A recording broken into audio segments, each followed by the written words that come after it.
Oh, well, this is Obriens Crossing, and it is a beautiful place to come and camp. We're in the Lerderderg National Park on the Lerderderg River, and I've been coming here since I was a child. It's just such a beautiful, beautiful spot. You know, these shallow waters and the gravelly bottoms and gravelly beaches are fabulous for the kids, especially little kids, because they can play in them so safely. And in the summer, this place is absolutely packed. Actually, not just the summer, school holidays, any other peak period, public holidays, this place is just packed out. It's very, very popular because it's such a beautiful spot. But the problem is, the government, in all its wisdom, says it's too dangerous to camp here. Now, when I was growing up, it used to rain a lot more. You know, the last 15-20 years we've had a couple of decades of very, very low rainfall. We used to get floods here every 3 or 4 years. You know, this is why this flying fox is installed. When I first came here, when I was, I don't know, 10, the flood gauges, the flying fox were already here. I'm pretty sure this bridge/ford was constructed in the 90s. To replace the much lower ford that was here before then. And the reason that it was done was because, well, the old one got washed out. But it's really been built in such a way that floodwaters can come pouring down here and the bridge will survive. And it's got the low sides on it to allow, you know, massive logs to get swept down by the river, and they'll just roll over the bridge rather than getting stuck on it.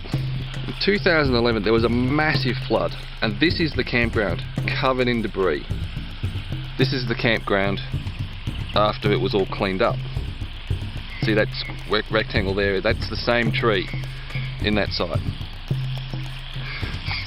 Now, the powers that be, first thing they're saying is change of conditions. Now, the floods pose a real risk to overnight campers here.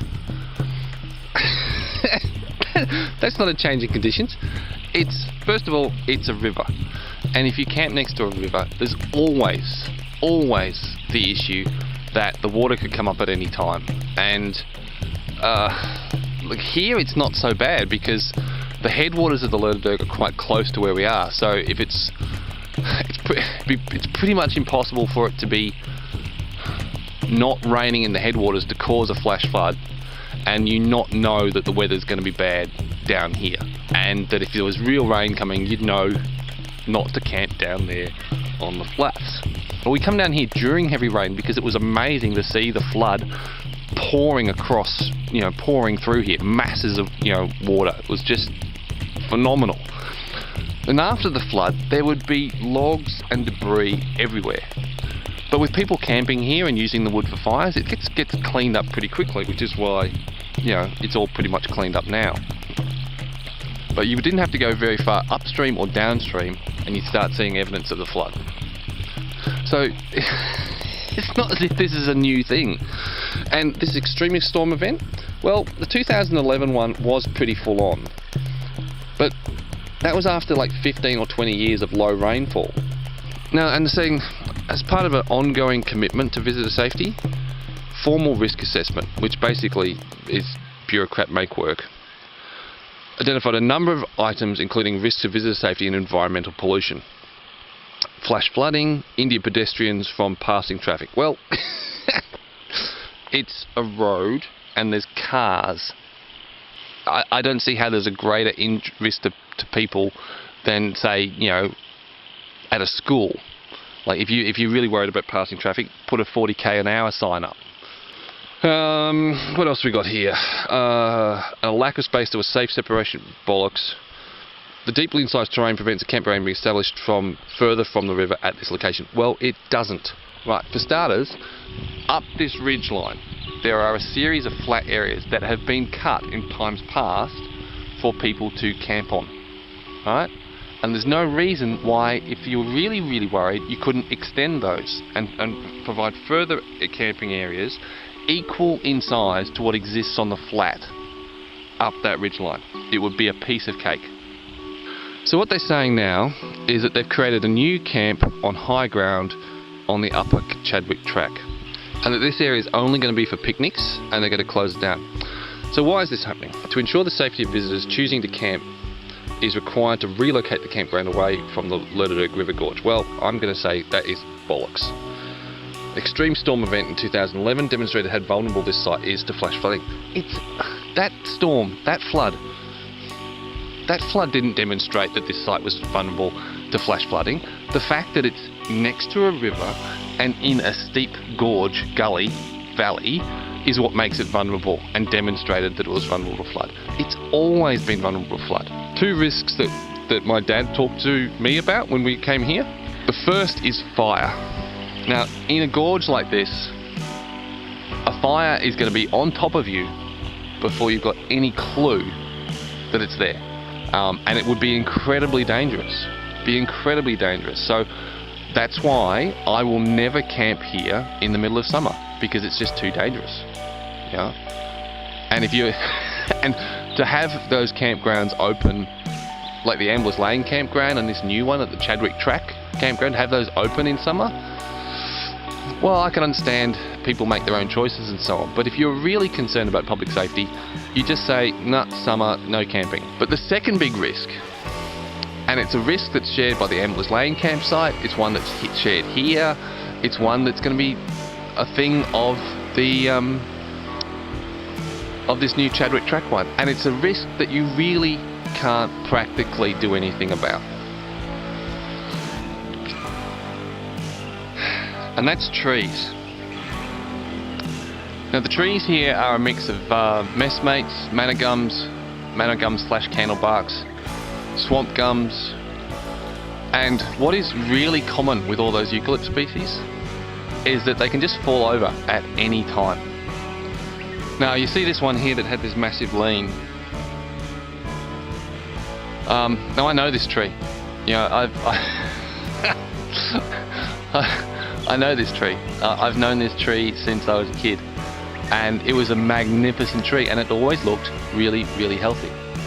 So a feature of these trees is that they look great, and then they just let go. And a good example of that is across the river.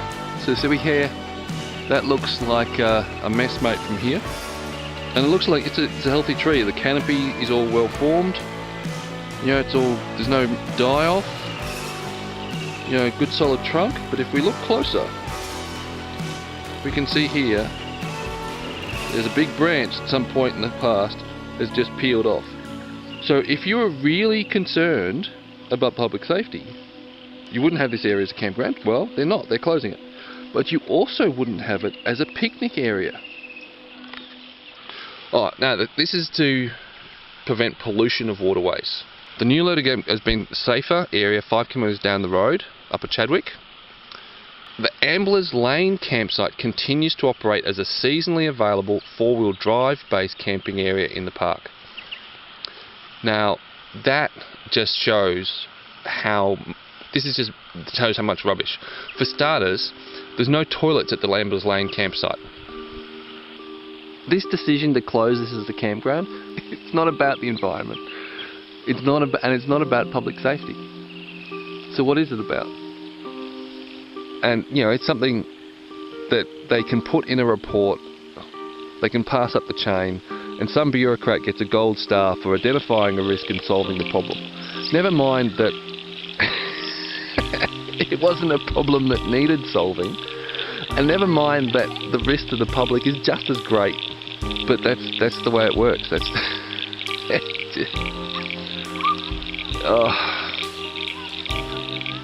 Just drives me nuts. If closing this campground was about public safety and about the environment, there's no way you would allow the Amblers Lane campground to stay open, because it's filthy. There's no toilets at the Amblers Lane campground. There's toilets here, And people being people, they don't climb out of the gorge up the side of the hill to go to the toilet up there somewhere. No, they just go, you would hope, downstream, although from what I've seen they don't always go downstream, which just shows how smart some people are, and they just take a dump next to the river. And you go walking around there, the place is littered with toilet paper, because people don't even bother to dig a hole. They just take a dump and, wipe their bums and leave the paper everywhere. And this is the thing about this, is just such a dumb thing. Having this as a picnic ground with that source of pollution upstream, and it's not far upstream, it's only like a K or two upstream, makes no sense.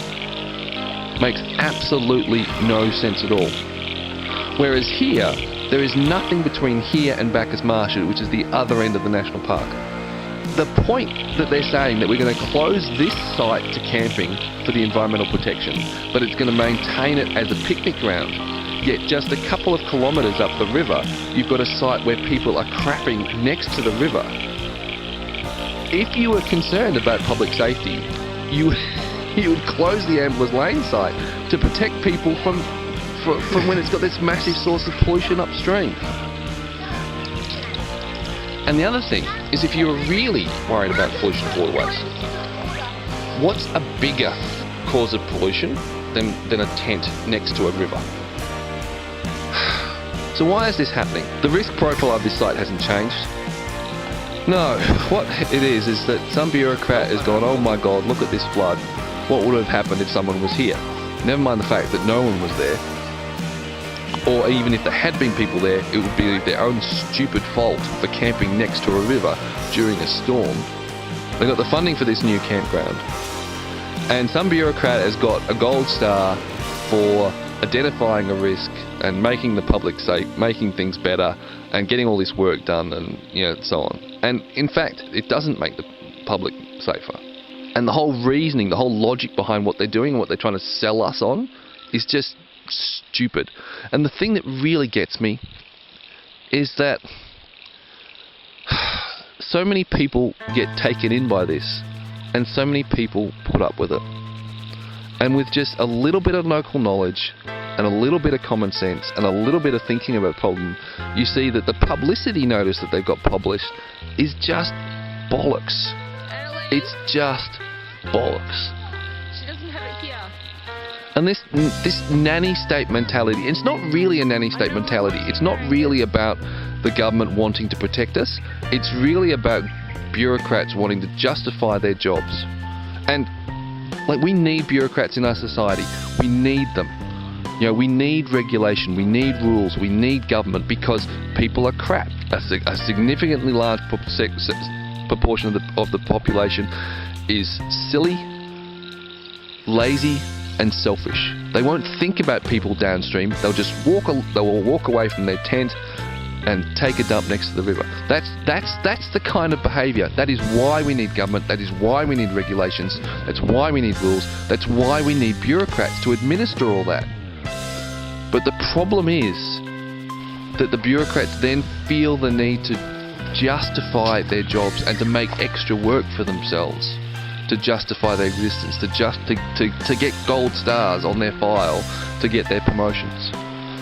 They lose sight of what their real job is, which is serving the public. So I'm pissed, because I've been coming to Obriens Crossing since I was 10, and to be told that I can no longer camp here, it makes me mad. Really does.